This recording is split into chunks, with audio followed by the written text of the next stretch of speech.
Be careful what you ask for. We've heard that as little kids, be careful what you feel, what you want to express. Be careful about your dreams and desires, especially the ones that you harbor and don't tell anybody. It's interesting because we live in this world, right? We live in this worldly thing, and we hear a lot in spirituality, and damn near all religions is kind of got to be detached. And I've been thinking a lot about this lately, and I think we all understand what worldly means, right? We all got to pay our bills. We all want a reliable car. We all want to have decent clothes. That's the worldly stuff we understand, right? And have these dreams and aspirations. We want to do something in this world while we're alive. We get that. And the lack of any of those things, if we don't have a nice car, if we don't have or at least reliable transportation, if we don't have stuff, we start to lose friends. We start to live in stress. We're like, crap, how am I going to pay this bill? How am I going to do this thing? All of a sudden we become distant. We isolate ourselves. Everything's get kind of crazy. So we get the world, right? But one thing we can do, Jim, is we can do something good for ourselves and good for Mother Nature, and we can support our sponsor, Sinless. Tired of putting chemicals and dyes on your skin every day? It's time for a simple, healthy change that lasts. Meet Sinless, a purely natural deodorant that is kind to you and the planet. No toxins, no mystery ingredients, just all-day odor protection you can trust. Click the link, make the switch today. But getting back, what does being detached mean? I think a lot of us feel this way. Like I saw this, I was trying to come up with a slide for this, and I saw this one guy, the little stick guy with a wall and all the other people. And I think we do that to ourselves a lot. Like I find myself doing it a lot, even though I have all you friends. And especially during the week when I'm getting really busy, I got a lot of stuff going on. I don't want to talk to anybody. I just want to focus on what it is I got to do. And that's important. So that's worldly. And it's good to do those things, but at what cost? At what point does that become unhealthy? And I think it's an interesting balance. And to me, being detached still means you got to go with the flow. You can't really force anything. Like, isn't it important that we have appreciation, love, gratitude for like all of the worldly stuff?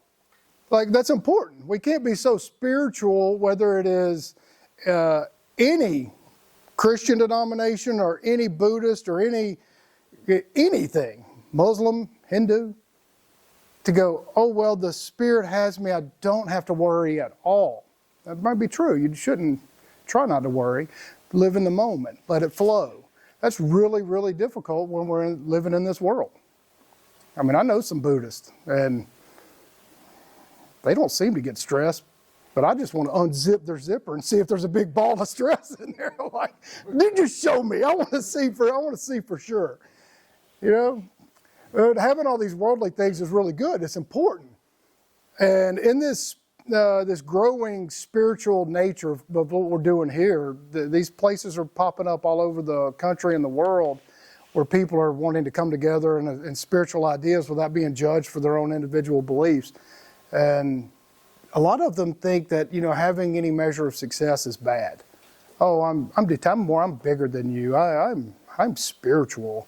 I have whatever. I have Allah, Jesus, whoever they label. That's all I need. I don't need anything else. Well, I think, yeah, you do. I think you need friends. I think you need to have a coat when it's cold outside. I think you need to have a car whenever you need to go to work. You got to have stuff because we live in this worldly place. So we can't be that detached. And I like to think of this. Like I saw this picture and I was like, this is perfect. You got a couple, they have their nice little brand new house. They even have their dog. They have everything, right? Oh, we have everything. We just have everything. But does having everything mean that, are you nice to a waitress? Like just because you have all these worldly things, does that define who you are? Am I nice to those people? Am I nice to a valet? Am I nice to a stranger? Do I say hi? Do I keep the door open for somebody behind me? Like, does my worldly possessions and my dreams and ambitions, does that create that part of me? I don't think so. That doesn't define me. Worldly possessions don't define who we are. what is our character? Like, what is our character? Do we listen, and can we listen to people in conversations and with differing opinions and be nice about it, no matter what our worldly possessions? Like, that is a weird separation, isn't it? I think so. You know, we live in this spiritual world and this physical world, and I think, okay, sometimes, like, I was stressed out this morning, like I just told you. I was like, man, I wonder if we're going to have a decent crowd today or not. And I was like, man, some Sundays it's just packed, some Sundays it's not, and some days it stresses me out. I'm like, man, do people even like me? Like, do I even say anything that matters?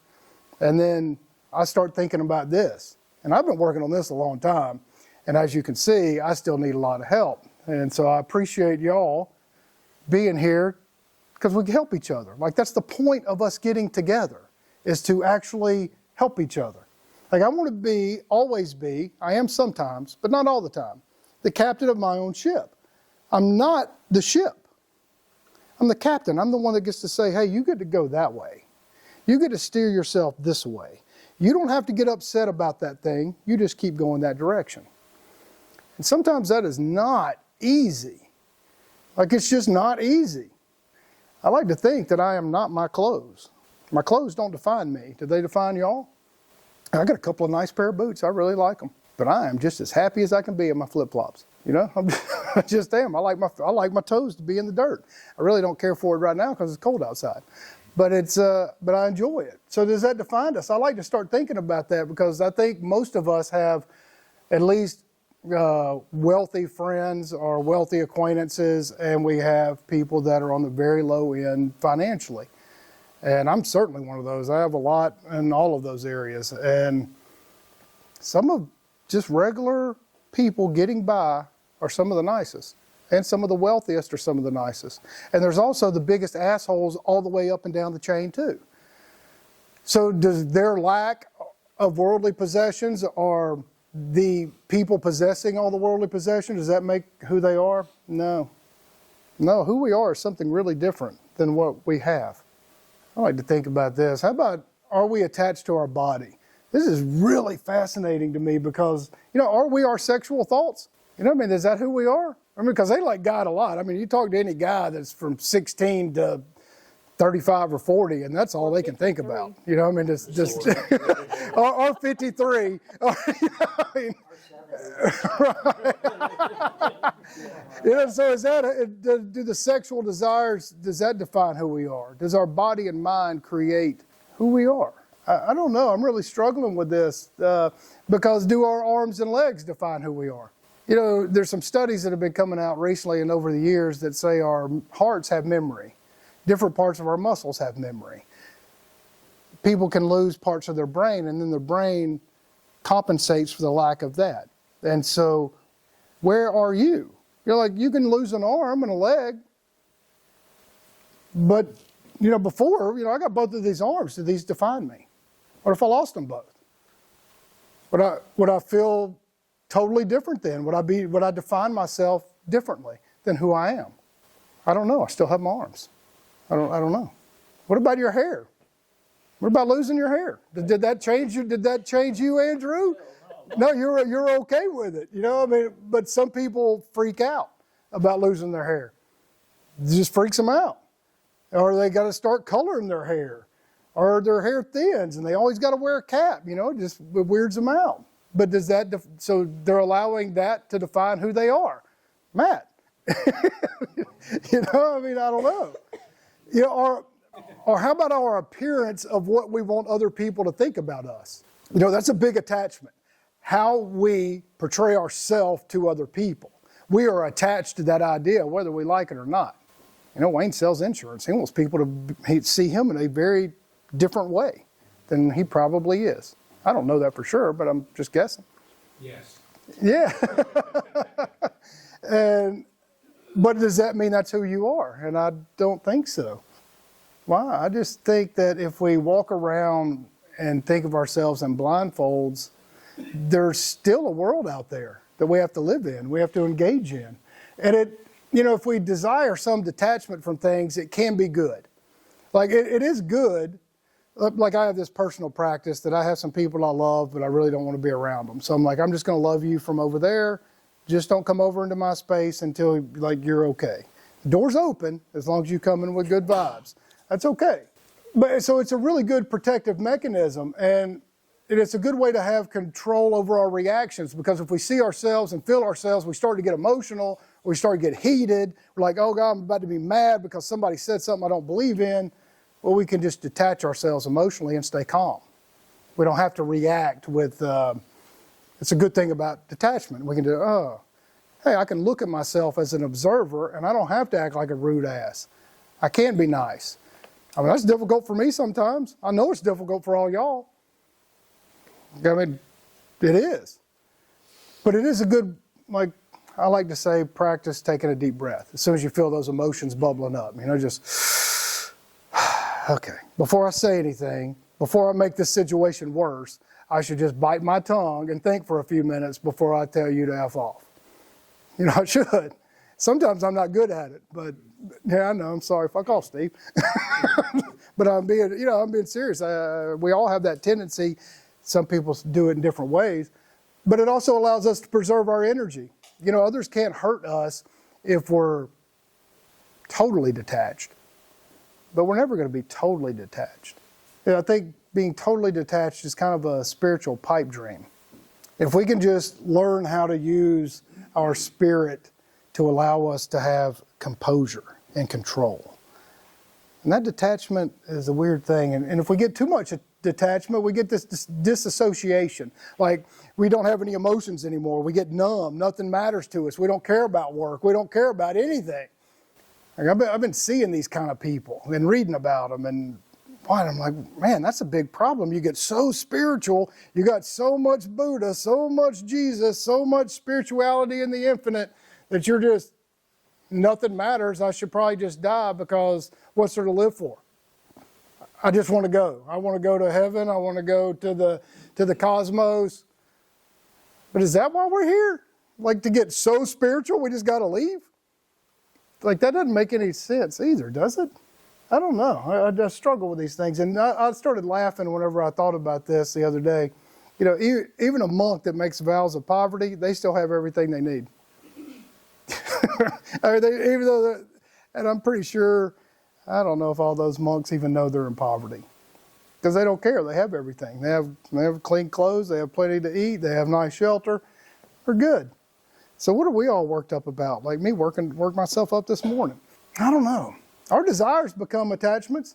Our ego, like sometimes I associate my ego wants to attach like some of my achievements. Well, my achievements were way back then. I really haven't done any serious achievement other than every Sunday being here for 6 years. Working on building a community of people I can trust, because I realized throughout my whole life I didn't have that. I just had business associates. I just had people that I would call friends, but they weren't my friends. They were people we go do a deal with. If I don't have this car, this money, this job, career, whatever, then I have nothing. People feel that way.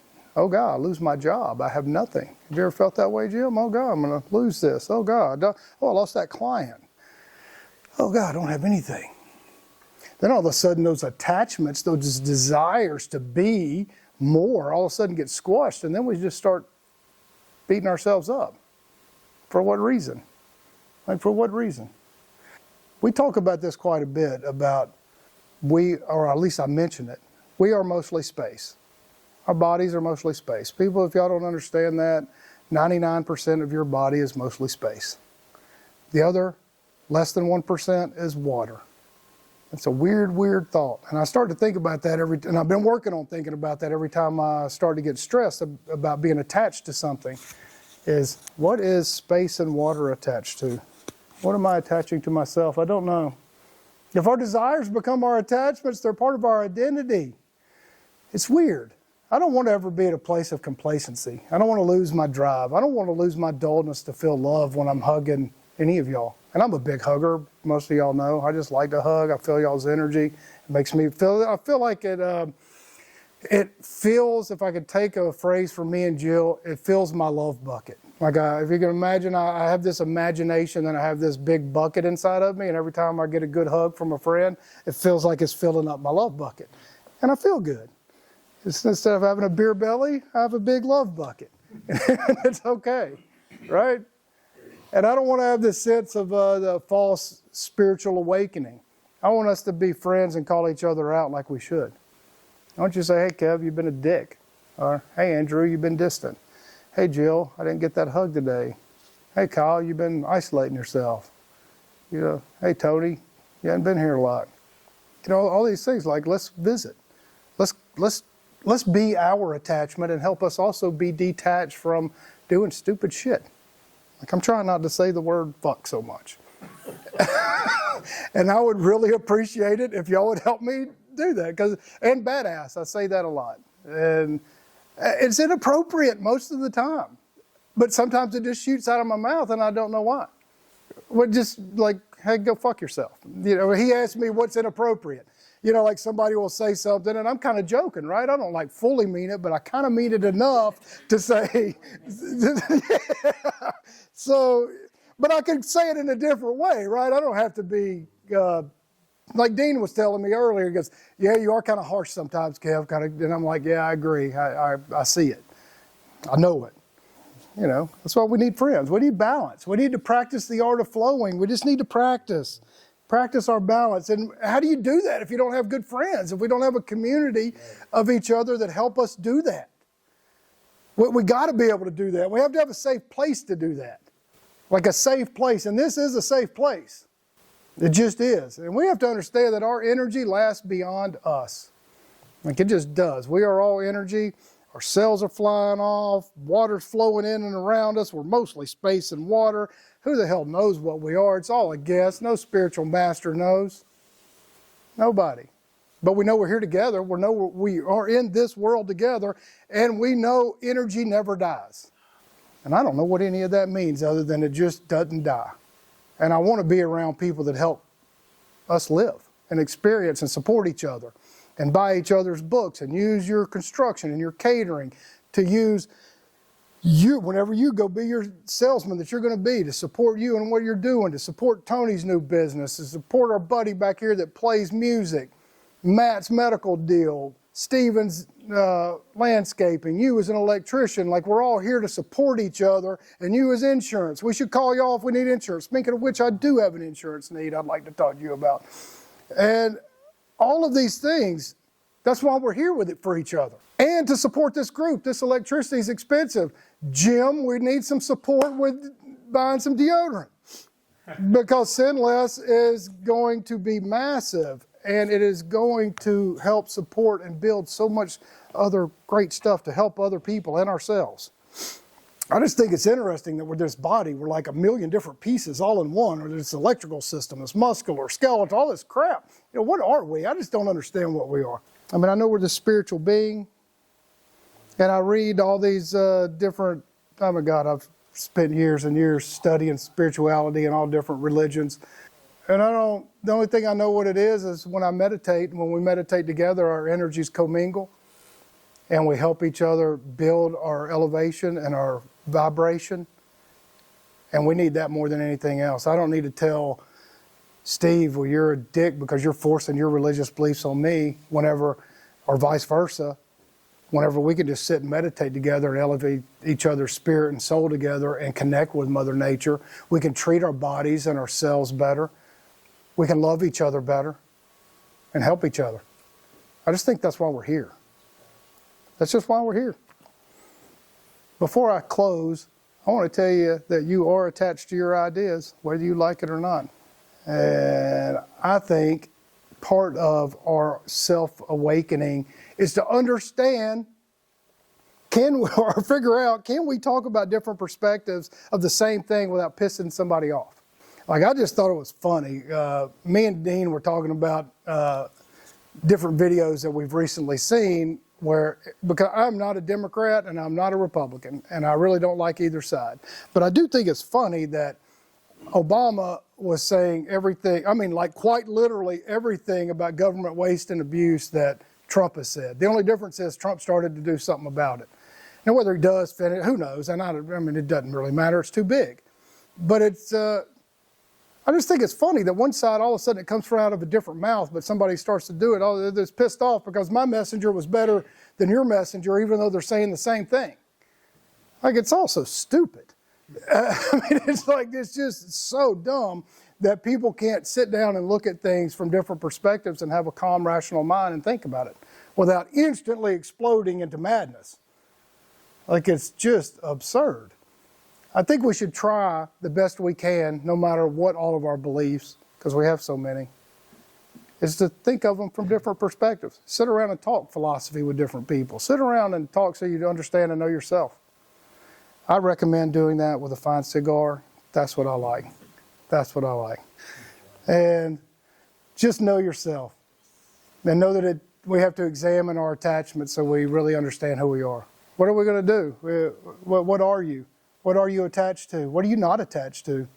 What do you think is so important? What pisses you off? Why does it piss you off? Everything. Why do you want to come here? You know, why do you want to go somewhere else? Why do you want to do anything that you do in this life? Why?